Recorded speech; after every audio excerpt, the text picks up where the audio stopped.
हमारी जमीन पे कोई जबरदस्ती कब्जा कर रहा है। अच्छा, कौन है? सर, कोई वक्फ बोर्ड का बोर्ड लगा हुआ था और हमारे खेत पे मजार बना रखे उन्होंने अवैध रूप से हमारी जमीन पर कब्जा किया हुआ है और हम उन्हीं के पास जाकर अर्जी लगाएं। लड़ने का शौक है ना, तो पुरानी सरकार से लड़ो जिन्होंने कानून बनाया है।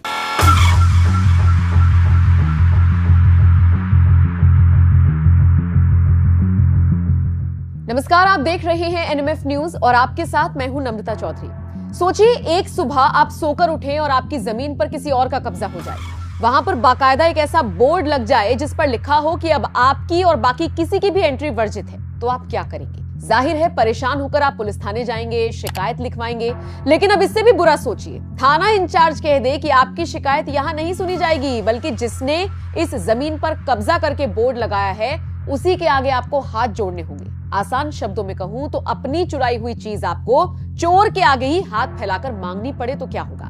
सुनकर और सोचकर बहुत डरावना लग रहा होगा ना। दुख की बात यह है कि ऐसा देश में इस वक्त हो रहा है, और अब से नहीं हो रहा बल्कि सालों साल से होता आ रहा है।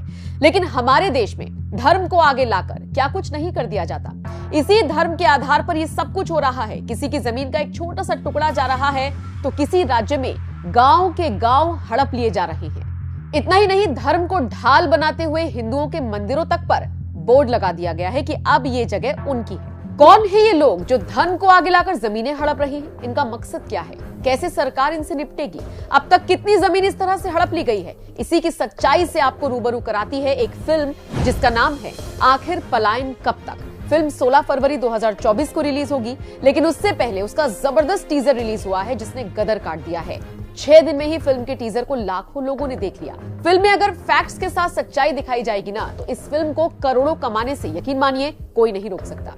फिल्म में आपको तख्फ बोर्ड सुनाई देगा, लेकिन वास्तव में तख्फ जैसा कुछ नहीं है। सीधे तौर पर नाम लेकर बवाल ना हो जाए, इसीलिए फिल्म मेकर्स ने ध्यान रखा है। बाकी बात इसमें वक्फ बोर्ड की ही की गई है। पिछले काफी वक्त से वक्फ बोर्ड को लेकर चर्चा हो रही है। मोदी सरकार से मांग की जा रही है कि इस बोर्ड को बंद कर देना चाहिए। बोर्ड पर आरोप लग रहे हैं कि धर्म के नाम पर अब तक हजारों करोड़ की जमीन हड़प ली गई है।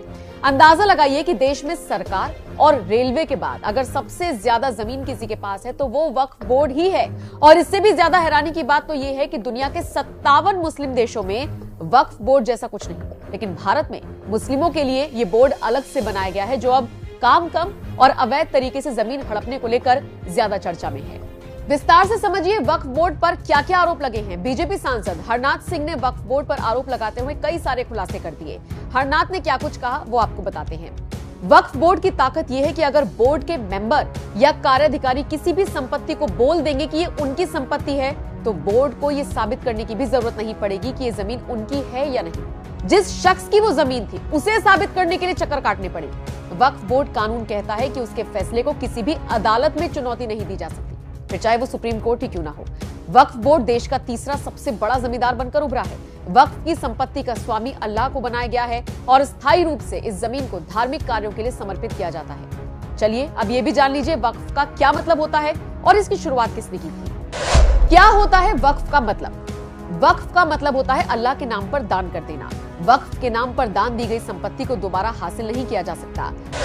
वक्फ की शुरुआत किसने की? 1954 में सबसे पहले जवाहरलाल नेहरू की सरकार की तरफ से वक्फ अधिनियम पारित किया गया था। इस अधिनियम के तहत 1964 में केंद्रीय वक्फ परिषद की स्थापना कर दी गई थी। 1995 में सभी राज्यों और केंद्र शासित प्रदेशों के लिए वक्फ बोर्डों के गठन की अनुमति के लिए भी कानून में संशोधन किया गया था। भारत के हर राज्य में शिया और सुन्नी वक्फ बोर्ड समेत एक सेंट्रल बोर्ड और 32 स्टेट बोर्ड हैं। वक्फ बोर्ड इतना ताकतवर है कि किसी भी धरोहर, इमारत या जमीन को अपनी संपत्ति घोषित कर सकता है। तमिलनाडु, तेलंगाना और गुजरात समेत कई राज्यों में तो वक्फ बोर्ड ने गांव के गांव हड़प लिए हैं। वक्फ बोर्ड किसी की संपत्ति हड़पने के बाद उसे जानकारी तक नहीं देता। मालिक को पता तब लगता है जब वहां पर या तो बोर्ड लग जाता है या फिर वो उसे बेचने निकलता है। वक्फ बोर्ड ने ताजमहल, गुजरात में रेलवे की जमीन, काशी विश्वनाथ मंदिर समेत कई संपत्तियों पर अपना दावा ठोक रखा है। मतलब सोचकर देखिए, बोर्ड का गठन किसने किया, कब किया और किसके लिए किया, और इसका किस तरह से इस्तेमाल हो रहा है। आपकी जानकारी के लिए बता दें, वक्फ बोर्ड के पास इस वक्त 8,509 संपत्तियां हैं जो 8 लाख एकड़ से ज्यादा की जमीन पर फैली हुई हैं। अगर इसका सही से इस्तेमाल किया जाए तो मुस्लिम पक्ष को बहुत फायदा हो सकता है, लेकिन इससे इतर ऐसा होता नहीं। बात करें अब अगर फिल्म आखिर पलायन कब तक की, तो इसमें इसी काली सच्चाई को दिखाया गया है जिस पर बात करने से अक्सर बड़े बड़े दिग्गज बचते हैं। फिल्म के मेकर्स ने इतने सेंसिटिव सब्जेक्ट को लेकर फिल्म बनाने की हिम्मत की तो आपका भी फर्ज बनता है कि फिल्म देखने थिएटर जरूर जाएं और सच्चाई से रूबरू हों। अगर आपने अब तक इसका टीजर नहीं देखा है तो डिस्क्रिप्शन में लिंक दे दिया है, YouTube पर जाकर इसे आप जरूर देखें। बाकी आप इस खबर पर क्या राय रखते हैं कमेंट करके बताना नहीं। हमारी जमीन पे कोई जबरदस्ती कब्जा कर रहा है। अच्छा, कौन है? सर, कोई वक्फ बोर्ड का बोर्ड लगा हुआ था और हमारे खेत पे मजार बना रखी है उन्होंने अवैध रूप से हमारी जमीन पर कब्जा किया हुआ है और हम उन्हीं के पास जाकर अर्जी लगाएं। लड़ने का शौक है ना, तो पुरानी सरकार से लड़ो जिन्होंने कानून बनाया है। और आपका तो एक जमीन का टुकड़ा है। तमिलनाडु में 20 गांव की जमीन और 1500 साल पुराना जो मंदिर है ना, वो भी इसी तख्फ ने हथियार रखा है। तेरा भगवान अलग, तेरा अल्लाह अलग, तीसरे का कोर्ट अलग। क्या चल रहा है ये? तमाशा चल रहा है। इंसान को उसकी जड़ों से अलग कर दो, उसको खदेड़ दो, बर्बाद कर दो उसको।